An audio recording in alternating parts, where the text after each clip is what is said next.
Luis Alfredo Garavito nació en Génova, departamento del Quindío, el 25 de enero de 1957.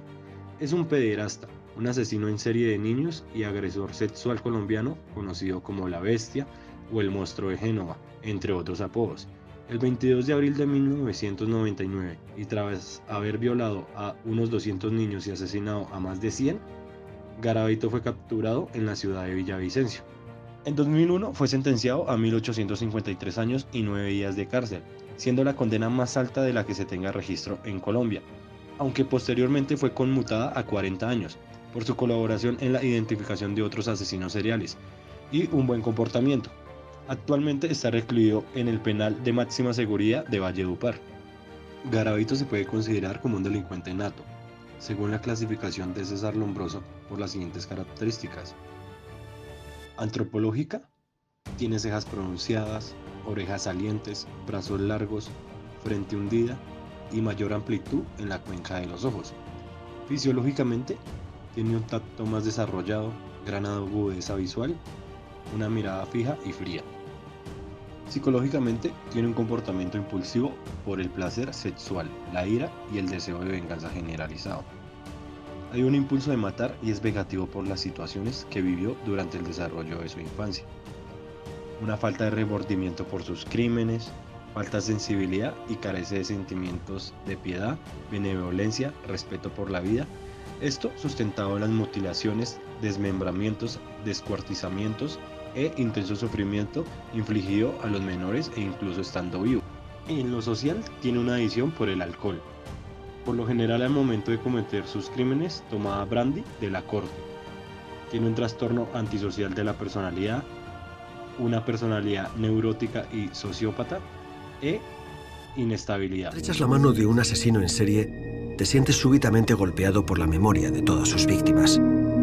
Garavito tiene unas manos gruesas, sarmentosas, de uña corta. Unas manos frías y húmedas que te atrapan, porque Garavito es de los que te miran a los ojos sin soltarte, succionando, absorbiendo toda tu energía, como un enorme agujero negro de mal.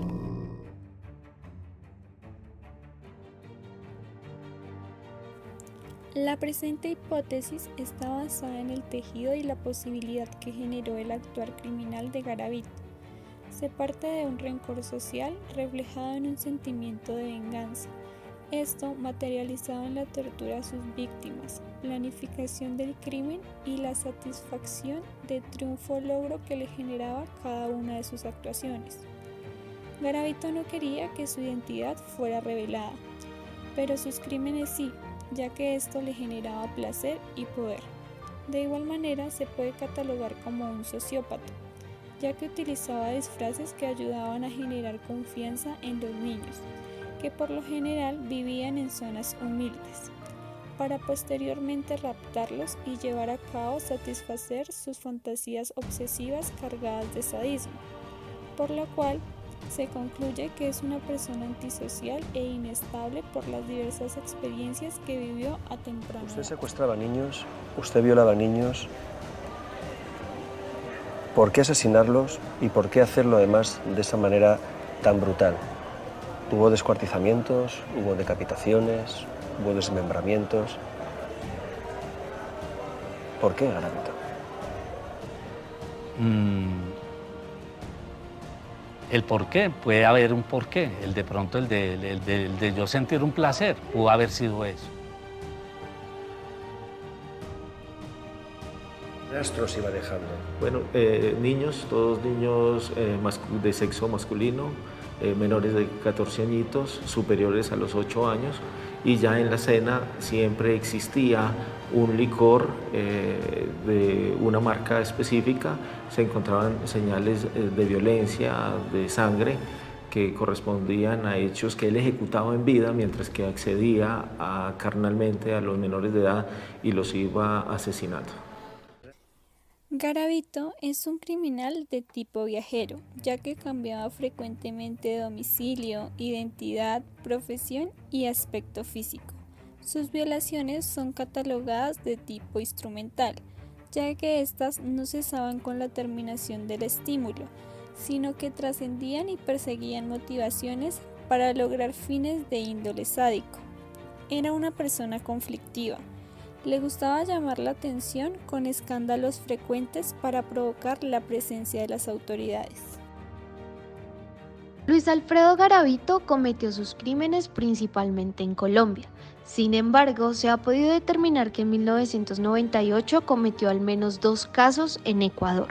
A través de las investigaciones se ha podido establecer que Garavito recorrió 5 veces Colombia, pasando por 59 municipios del país y violando y asesinando al menos en 11 de los 32 departamentos, tales como el Valle del Cauca, Boyacá, Meta, Quindío, Risaralda, Cundinamarca, entre otros.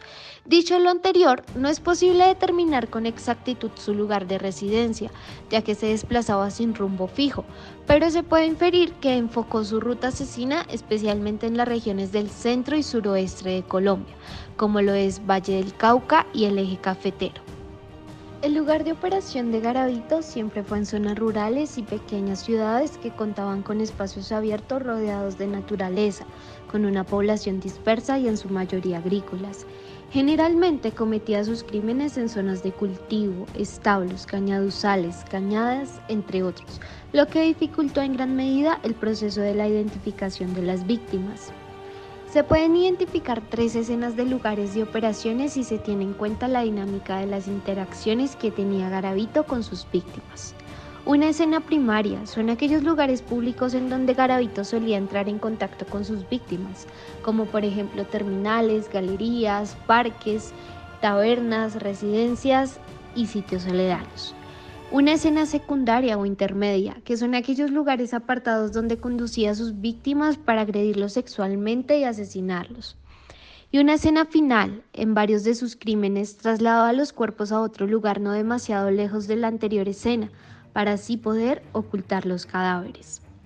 Luis Alfredo Garavito vivió una serie de experiencias que lo han determinado, tales como presenciar la violencia ejercida por parte de su padre contra su madre. De igual forma, Garavito manifiesta que su padre era quien lo bañaba y que tiene un recuerdo vago de una noche en la que su padre le acarició y le tocó las partes íntimas. Posteriormente, a los 12 años fue violado por un amigo de su padre, quien además lo maltrató, le mordió los órganos genitales, lo golpeó, lo quemó con una vela y lo amarró a una cama, obligándolo a hacer cosas en contra de su voluntad. Años después se mudaron a Trujillo, donde otro conocido de su padre abusó de él. Después de estos episodios, Luis Alfredo Garavito manifestó que comenzó a sentir atracción por las personas de su mismo sexo, y muchas veces se aprovechaba de sus hermanos menores, quitándoles la ropa y acariciándolos mientras estaban dormidos. A partir de sus 15 años, Luis Alfredo inició a ejercer actos criminales. En un primer intento, acorraló a un niño cerca de la estación del tren, por lo que empezó a tocarlo en sus partes íntimas, pero este gritó y afortunadamente le ayudaron unos guardias de la Defensa Civil que se llevaron a Garavito y al parecer fue liberado posteriormente. Luego de esto, empezó a trabajar en un supermercado en la ciudad de Pereira, donde tenía contacto con muchos jóvenes y niños que visitaban el lugar. Esto condujo a que comenzara a visitar el pueblo vecino de Quimbaya y accediera a varios menores a quienes los amarraba, les quitaba la ropa, los acariciaba y luego los violaba. Posteriormente comenzó a sentir que las solas caricias no eran muy excitantes y empezó a llevar cuchillas de afeitar, velas y un encendedor que utilizaba para cortar y quemar el cuerpo de los niños. Es entonces como en octubre del año 1992 comenzó el asesinato de los niños hasta el 22 de abril de 1999. Bueno, no me di cuenta. Yo de un momento a otro, un día en una borrachera cometiendo un homicidio. En el año 92 fue la primera vez que yo cometí un homicidio. Y de ahí siguió y siguió y siguió hasta que el día que fue en mi captura. ¿Sí me entiende? En cuanto al modus operandi de Luis Alfredo Garavito Cubillos, primero podemos establecer que son aquellas actuaciones propias de un criminal para perpetrar su crimen. Entonces, en nuestro caso podemos primero establecer que Luis Alfredo Garavito recorría su zona, allí buscaba víctimas. Estas víctimas por lo general tenían un perfil específico, la mayoría de ellos eran varones entre los 8 y 14 años, pertenecientes a estratos socioeconómicos bajos. Después de ganar su confianza, los guiaba fuera de la ciudad, por lo general a establos, cafetales, con el fin de poder ahí cometer dicho crimen. Ya una vez los tenía ahí, tenía su confianza y estaba en dicho lugar, procedía a amarrarlos, los golpeaba en la cara, en la espalda, en el estómago. Luego procedía finalmente a abusar sexualmente de ellos y ya como consumación del acto los degollaba con el fin de alcanzar el clímax. Ya como última parte, sacaba una libreta de anotaciones y hacía una marca por cada niño asesinado. Podemos decir que Luis Alfredo Garavito tuvo un modus operandi que ha evolucionado, ya que sus primeras víctimas solamente los abordaba, los violaba y luego los dejaba ir. Pero ya posteriormente empezó a torturar cada una de sus víctimas, los amarraba, les quitaba la ropa, los acariciaba y luego los violaba. Ya en sus últimos años de crímenes, tras necesitar como emociones más fuertes, los terminaba pues asesinando. Lo anterior nos permite concluir que con el paso del tiempo Garavito iba perfeccionando sus asesinatos y agresiones sexuales. ¿Usted llevaba también un diario de sus asesinatos? Yo escribía, anotaba, eran los viajes. Bueno, a dónde estuve, el hotel en que me hospedé, y si me hablé con uno conocido, hablé con fulano y ya. Y ponía un número que era el 12, pero los investigadores inicialmente pensaban que era que tomé y gasté 12.000 pesos. Era la edad del menor. En cuanto a la firma criminal, podemos observar la motivación que tiene el criminal a la hora de cometer sus delitos. Por lo tanto, en el caso de Garavito, se evidenciaba una violencia extrema e innecesaria en contra de sus víctimas, ya que él le ocasionaba un innecesario sufrimiento antes de matarlos. Esto debido a que de pronto quería expresar su ira y venganza, su falsedad de empatía y esencialmente su sadismo, teniendo en cuenta sus antecedentes de cuando era menor de edad. Luis Alfredo Garavito, no, pese a que conoce que su conducta es fuertemente castigada, no tiene ningún síntoma de ansiedad. ¿Esto por qué? Porque al momento de su captura no tiene una actitud intrépida, en todo momento tiene una conducta serena y tranquila. De igual forma, siempre está en búsqueda constante de emociones y sensaciones debido a su falta de socialización, atribuyéndole sus acciones al diablo o una entidad maligna, ya que supuestamente él en sus juicios decía que él había vendido su alma al diablo y por eso realizaba dichos actos.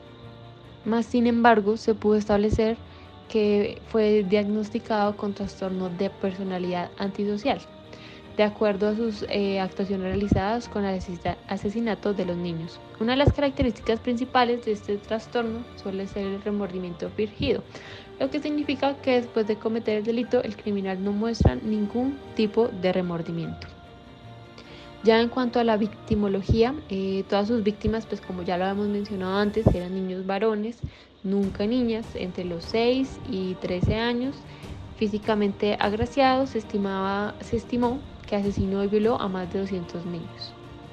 Podemos establecer a través del periódico El País algunas de las características sociodemográficas de las víctimas del asesino en serie.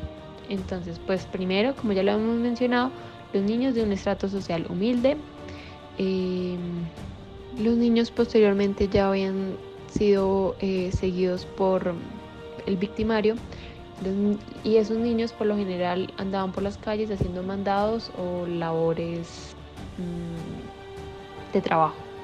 La mayoría de los contactos con menores ocurrieron en zonas céntricas o de galerías de los municipios. Todos los cadáveres fueron arrojados en lugares abiertos como cultivos, cañaduzales, cafetales, etc. De los cuerpos que fueron hallados en los campos de caña de azúcar solo se hallaron restos óseos por las condiciones geográficas. Garavito procuraba que los cadáveres fueran arrojados apenas estaban dando de siembra de caña, con el fin de que se descubriera solo al momento de la quema previa al corte.